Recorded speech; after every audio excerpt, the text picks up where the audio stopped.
Wouldn't it be great to manage your portfolio on one platform? Well, now you can trade all in one place on Robinhood. That means you can trade individual stocks and ETFs and also buy and sell crypto using seriously powerful and intuitive tools at one of the lowest costs on average without needing to manage multiple apps.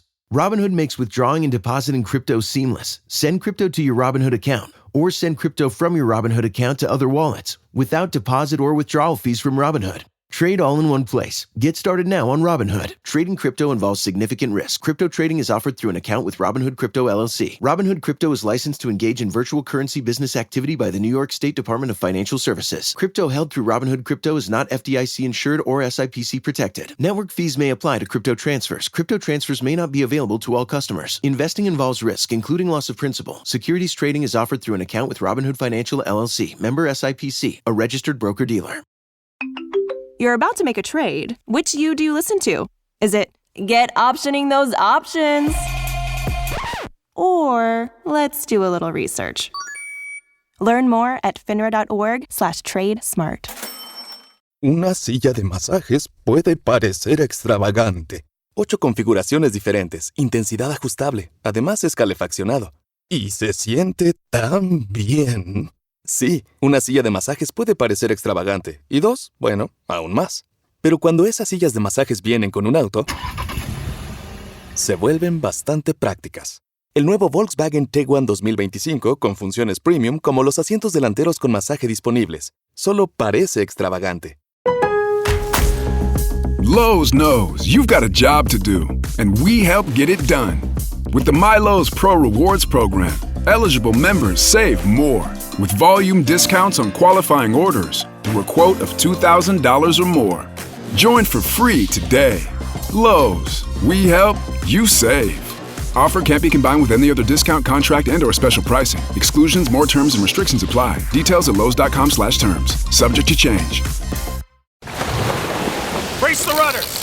Raise the sails! Raise the sails! Captain, an unidentified ship is approaching. Over. Roger. Wait, is that an enterprise sales solution? Reach sales professionals, not professional sailors. With LinkedIn ads, you can target the right people by industry, job title, and more. We'll even give you a $100 credit on your next campaign. Get started today at linkedin.com/results. Terms and conditions apply. Welcome to the HCI family of podcasts. We're your source for personal, professional, and organizational growth and development. We share our own original research, explore industry trends, and interview executives and thought leaders from across the globe. Join us for practitioner-oriented content around all things leadership, HR, talent management, organizational development, and change management. Maximize your personal and organizational potential with the HCI family of podcasts. Andy Lange, welcome to the... Hey, it's Ryan Reynolds here from Mint Mobile. Now, I was looking for fun ways to tell you that Mint's offer of unlimited premium wireless for $15 a month is back. So I thought it would be fun if we made $15 bills. But it turns out that's very illegal. So there goes my big idea for the commercial. Give it a try at mintmobile.com/switch. Upfront payment of $45 for 3-month plan equivalent to $15 per month required. New customer offer for first 3 months only. Speed slow after 35 gigabytes if network's busy. Taxes and fees extra. See mintmobile.com. I was deep in it, gaming on Samsung Galaxy Z Fold 7. Unfolding the screen made it twice as big and so immersive, I kinda lost myself. Might have trolled a little too close to the sun. Someone in the chat told me to touch grass, so I took my Z Fold 7 outside and kept playing. Still won, got a tan, and a nice little reset. Powerful processor, realistic graphics, you stay locked in, streak stays alive. Can your phone do that? The new Galaxy Z Fold 7. Get yours at Samsung.com. Gatorade is the #1 proven electrolyte blend designed to hydrate better than water. So you can lose more sweat and raise your game. Gatorade, is it in you? Introducing the perfect companion to your morning listening routine. AG1's clinically backed formula is now flavor-packed with 3 new delicious flavors: tropical, berry, and citrus. Start the day on a high note with probiotics that taste like the tropics. Mix it up with micronutrients that taste like berry or citrus. And take it all the way back with the classic AG1 Original with notes of pineapple and vanilla. Do your health a flavor, or 4, with AG1 Next Gen. the daily health drink. Learn more at drinkag1.com. Tito's Handmade Vodka is America's favorite vodka for a reason. From the first legal distillery in Texas, Tito's is 6 times distilled till it's just right. And naturally gluten-free, making it a high-quality spirit that mixes with just about anything. From the smoothest martinis to the best Bloody Marys. Tito's is known for giving back, teaming up with nonprofits to serve its communities and do good for dogs. Make your next cocktail with Tito's. Distilled and bottled by 5th Generation Inc., Austin, Texas. 40% alcohol by volume. Savor responsibly. Conversation today. Good to be here. Thanks, John. It is a real pleasure to be with you. Where are you joining us from? I'm in Dallas, Texas currently, in an office in North Dallas. Nice. I love Texas. I love Dallas. It's been probably 6 months or so since I was last there, but great to have you joining me. I'm south of Salt Lake City in Utah. Today, Andy and I are going to be talking about the evolving role of HR leaders. I think this is an incredibly important and timely topic, especially in the midst of kind of the AI revolution and all of the disruptions that are occurring. The whole landscape of work is shifting. And of course, all of that has huge implications for leaders generally, but particularly for people and culture, for HR, for people management professionals. It's incredibly important to be thinking about how all of this is, the ground is shaking and shifting below us and around us, and we have to have new strategies for how we're going to be approaching things in the future. As we get started, I wanted to share Andy's bio with everybody. Andy Lange is the Senior Vice President of People at Take Command, bringing over 15 years of combined HR executive leadership and operational experience. Prior to his current role, he served as CEO for 7 years and as partner and general manager, where he led business operations, talent strategy, and organizational growth. His career blends hands-on HR leadership with executive level insight, enabling him to build scalable people programs that align with business objectives. Andy's practical real-world approach to helping HR leaders elevate their strategic impact through modern benefits strategies has been shared through speaking and editorial opportunities for Benefits Pro, HR Southwest, Business.com, and SHRM, among others. And again, it's just a real pleasure, Andy, to have you joining me today on this call. And I appreciate the time, the insights that you're going to be sharing with me and my audience today. Anything you would like to share by way of your background or personal context before we dive on in further? Well, part of my background was in Eastern Europe. I know, John, you've had some footprint over there, and I think there's some part of your work that's over there. So I'm very international. I have a lot of cultural experience. So that's just one of the fun facts about me, and the current role I'm in, interestingly, is in the health benefits space. And so I'm an HR leader for a company, but what we provide is something called an individual coverage HRA, ICHRA, which is a mouthful. So apologies, I'll try not to say it too often, but that's kind of one of the topics that ICHRA is a strategic lever that an HR person can use if they know about it, and most people don't know about it. So I am here to talk about that, but also hopefully we can get into just some of the challenges, because it's never been more challenging to be a leader, and to your point, an HR leader, I think even more challenging. Yeah. Well, first of all, I'm very curious. So what parts of Eastern Europe have you spent time in? I've Budapest, Hungary. Hungary. Excellent. Very, very good. Where, I've spent you've time been where? in Belarus and Poland and some countries around there. Very, very beautiful, wonderful place. Also very different than So different. what we're used to here. So different. But I think I've learned some universal truths as I've kind of navigated leadership in different roles, that people are people, and the human condition is the human condition regardless, So, yeah. Absolutely. Well, you started talking about ICHRAs just a little bit. And before we get into the broader, topic of just the evolving role of HR leaders, maybe we could spend a little bit more time on that in particular, since that's a particular area of expertise that you hold. What exactly is an ICHRA? How does it work? And how could it be part of the general strategic puzzle that HR leaders are using? Yeah, so hopefully I won't go too long, John. You just poke me if I start talking too long, because I'll talk about this forever. But ICHRA at its core is, instead of a group plan where HR, typically some HR admin, picks a plan for everybody, ICHRA is a mechanism that allows you to give people money so that they can pick their own plan. They have to be educated on how to choose their own insurance, but ultimately they can choose an insurance that works best for them, which is something that is more and more important. And it gives them the control over how much they're actually going to spend on insurance. And one of the challenges in health benefits and just the employee value proposition generally is oftentimes employers are required to provide insurance, but oftentimes the employee can't afford their portion, and so they don't end up taking insurance. And so you have a lot of issues with employees actually not being covered. Absolutely. So with this kind of approach, how have you seen it implemented? I can imagine that many employees would just think, oh my gosh, I don't know enough to even know how to choose my own plan. I would rather my employer just, do a blanket selection, and then, I can choose between maybe two or three options instead of like a gazillion options. How much of that have you run into, and like what's a way around that as HR leaders? I mean, maybe I'll just zoom out, a little bit, and I'll maybe talk about just the employee value proposition. Because, and for those that don't know, that is, I'm going to give you something in exchange for something. That's what a value proposition is. And so an employee value proposition is you're going to come work for me and give me your time and your energy, and I'm going to give you something in return. And there's kind of two parts to that employee value proposition. There's something that's very tangible and measurable. So your pay, your insurance, what the policies are, hybrid, remote, how flexible is the work, time off, etc. So that's something that costs the business money. And then there's this intangible part, which is that belonging and meaning and purpose and the sense of accomplishment. So those are two balances of an employee value proposition. If you're really high on one but low on the other, then you're kind of out of balance.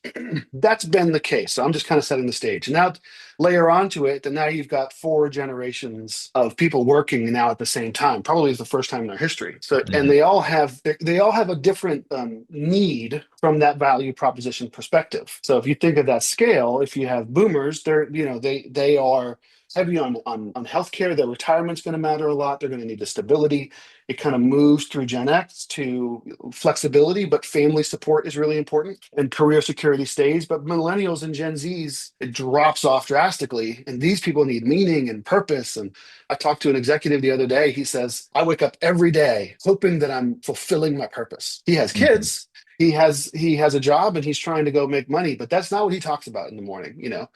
And so that when you go think about health insurance and you try to pick a health insurance plan for a group of people like this, it's very difficult to do.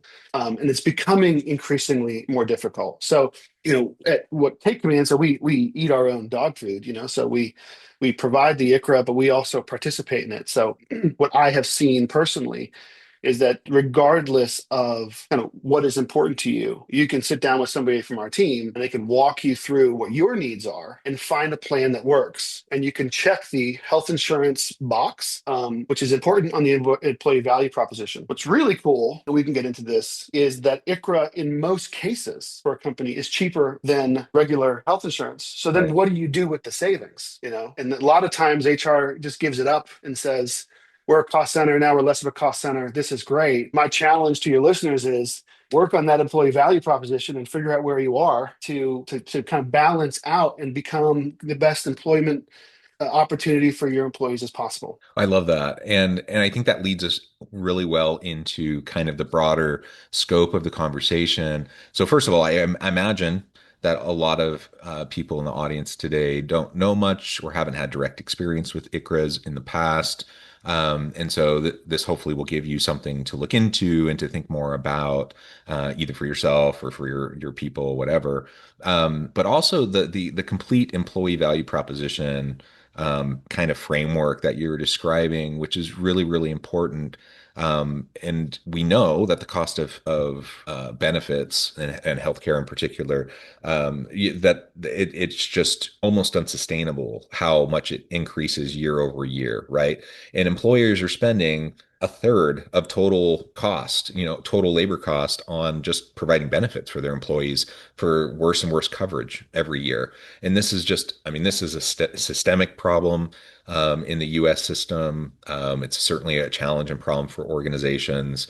It's a problem for individuals, for families, right? It's a hard thing. And so if you can find new, different innovative ways to help people have the care that they need, while also, having a higher value in that employee value proposition, saving money for the organization, finding ways to reinvest those savings into other, other areas that are really going to help the employees and the employee experience, then it becomes a win-win-win all the way around, doesn't it? It really does. And we've seen, where value propositions are really high on the intangible is a nonprofit. These nonprofits Right.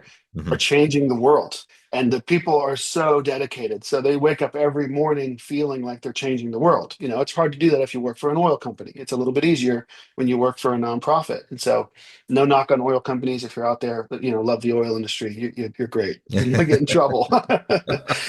But no, meaning and purpose is a huge Meaning and driver for purpose a is lot of important. people. Yeah. And so we have nonprofits that come to us saying we might have to go out of business. We had a company in Utah, 400 people. We might have to shut up shop as we can't afford the health insurance, and we have a requirement. We're an applicable large employer, so we have to provide insurance, and we can't find insurance that isn't going up astronomically in prices, and we're in trouble. We're going to have to let people go. And they went to ICRA. Not only could they saved money. So not the prices didn't go up. They actually saved money, and they end up getting a 96% satisfaction score on their surveys. Good for them.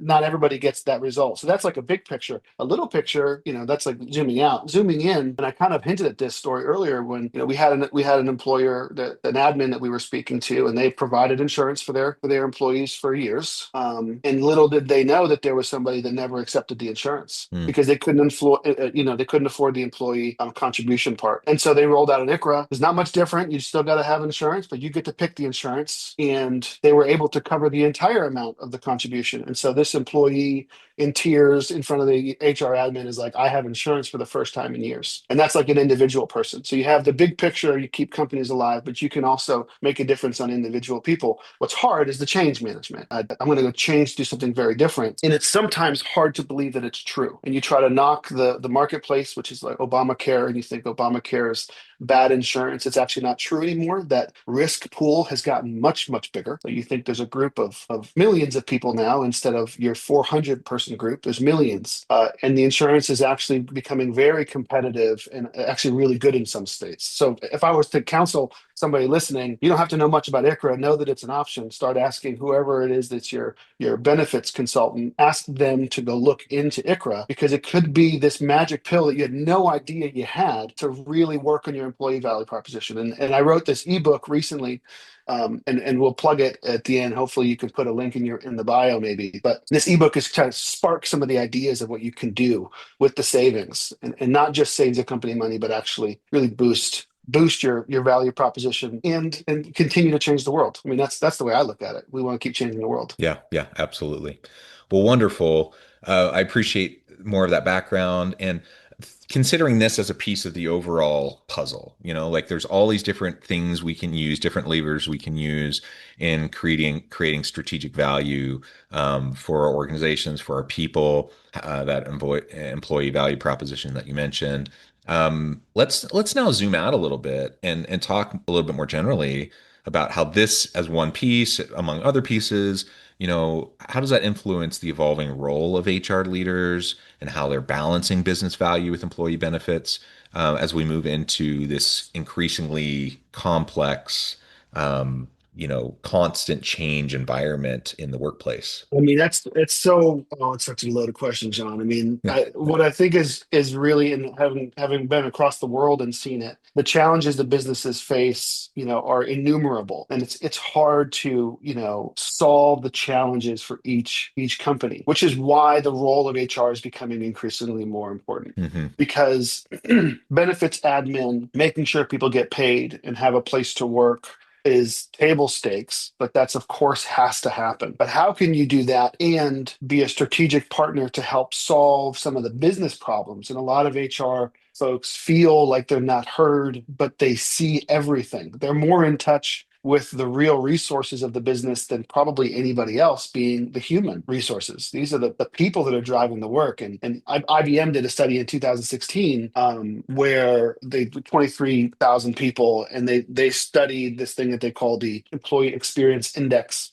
And they asked a bunch of questions and tried to be scientific. And what they proved is what every HR person knows, that if the employee experience is high, then their discretionary effort is high. And the discretionary effort is this: I'm going to give more than kind of what you're asking me to give because I care so much about this. And so HR leaders really need to be able to use some of that data to drive the performance of the company through human resources. You can't solve the tariffs that are happening. I get that. But how do I get more out of a person?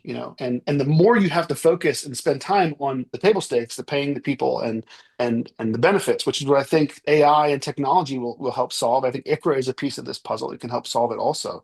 That's the administrative piece. You can now go and really get to know your group and understand what the needs are and how do you get the most out of these people. Trust me, people want to get the most out of themselves. That's what they want. And HR really needs to be positioned to do that. And it's hard to do when you're in an administrative role. Yeah, we've all been in positions in organizations where we felt underutilized, where you wake up in the morning, you drag yourself out of bed, you're not thrilled about the work you're going to be doing, that meaning and purpose may not be there. But it's not just because of, big meaning and purpose like at a nonprofit, but it's also just personal meaning and purpose through ongoing development, ongoing career opportunities, like all of it's a huge package of all these different things that go into how people feel those intrinsic motivations. And we've all been in roles where we just didn't feel it. And you could be working for the best organization with the best boss, but for whatever reason, you're just not being utilized to the fullest. And you're bored, or you don't feel like your ideas are being, utilized, or whatever the case may be. And so everything that you were just talking about is absolutely true, that we need to find ways to recognize the greatest asset of any organization, the human asset, which is how you literally create every new innovative customer facing experience or product or service, right? And you have to have it, and you have to have good people. And yet we often just think of HR as a cost center instead of a reinvestment center into that human asset. We invest in plant, equipment, property, for upkeep and maintenance. If you have a big piece of machinery, you better be sure that every organization is going to be getting regular maintenance on that big piece of equipment. They're going to be improving it over time. And that costs a lot of money, right? And for some reason, though, we don't always think about it that way when we're thinking about people. And so, ICRAs is one piece, or whatever your benefits approach is within your organization, your general total compensation strategy. Ultimately, I think it really serves us better when we can get away from the cost center kind of mindset and think about the reinvestment mindset. And ICRAs are great because in many cases they really can free up extra resources towards that reinvestment. Could you maybe give us some examples that you see of employers, who are taking any ICRA savings and reinvesting it back into their workforce, to reinvest in their people, to increase that competitive advantage that they might have? Yeah, it's very similar to a story I just told you. We had another healthcare nonprofit. This is now in Pennsylvania. Considerable, because they moved to an ICRA, considerable savings. So they were able to contribute to an HSA, which they weren't doing before. Save $1.5 million total, and removed all employee contributions. Yeah. So that is a huge boost. What I want to add, though, and I know that this is I've listened to a few of your other recordings. The business side and the human side, from my perspective, and I think from a good HR perspective, are not disconnected. They are the same. Right. If I as an HR person can find a way to help the business pay for that new machine that we need, as a business a partner to the business, not pushing it away and saying I care about the people nobody else does. It's such a misconception that finance doesn't care about people. Every finance person I've met that passionately cares about people, but they have a job. And when you can rightly relate to the group around you, and part of that is getting out of this mindset of, we're a cost center, but nobody listens to me. I'm just HR. I'm just an administrative role. And I would challenge anybody. What you're doing is more important and probably the most important role in the company. And I think we know it on this call. And you might be working somewhere that doesn't feel that way. And I understand that, but it is. Be secure in that and go into meetings as a partner to the business to solve the business problems. not just advocate for people. I don't think they're separate. I think they're the same. And when you can insert yourself like that, you just become so influential and important. And it doesn't mean you have to. We had one lady save enough money, she got a bonus. So I'm not saying you're always going to get a bonus, but that can also happen. But you just become more influential, and that's what we need HR people to be, not for our careers, but because these are people, and this is what is the most important, to your point, when we wake up in the morning. Absolutely. Well, Andy, this has just been a fantastic conversation. I know we've only scratched the surface. There's a whole lot more to be said about ICRAs, about really, total compensation strategy, motivating and reinvesting in people. Huge topic, lots of things that could be explored. But if people in the audience wanted to learn more about your company, about ICRAs, what would be next steps? And then we can wrap up for today. Yeah, I would, I think you can go to takecommandhealth.com is our website. There's a link to the ebook that I wrote that might be interesting to you all. And I think the practical steps is talk to whoever is your benefit consultant or broker and get the data. This is the HR hack, right? Is let the data suggest things, not just you. And if you get the data and you could see the kind of savings and you can really think about and strategize what the business could do, let the data speak for itself. So talk to an ICRA administrator. Take Command is one of them. Of course, I prefer it over others, but really we love the vehicle of ICRA and think it can really unlock something for your listeners. And I'm not going to make any money doing this. I really showed up because for the same reasons you're doing this, because I'm passionate about this. Yeah, I love it. As we wrap up for today, any final word? And you mentioned the ebook. You mentioned I'll put the link in the bio. Or in the show notes. Anything else in terms of parting words? Maybe just for the HR nerds, ICRA is an alternative to a group plan, and that's at its simplest. That's what it is. It's not a scary thing. It's a complicated word, but it's not that scary. It's an alternative. And so if you have to provide a benefit, ICRA is something that I would say are required to at least look into. And I think the parting word would be, if you had $1 million to help your business grow, I don't know how big your business is, so $1 million might not be good. But if you had $1 million, what would you do with it? And I would want your listeners just start thinking about that. I don't know that ICRA will solve that, but it will help start thinking strategically about solving the business problems and not just what we think is our prerogative, which is like benefits and admin work. Love it. Andy, thank you so much. It's been a real pleasure. I encourage the audience to reach out, to get connected, find out more about what Andy can do for you. Check out the ebook, other resources. And as always, I hope everyone can stay healthy and safe, that you can find meaning and purpose at work each and every day. And I hope you all have a great week.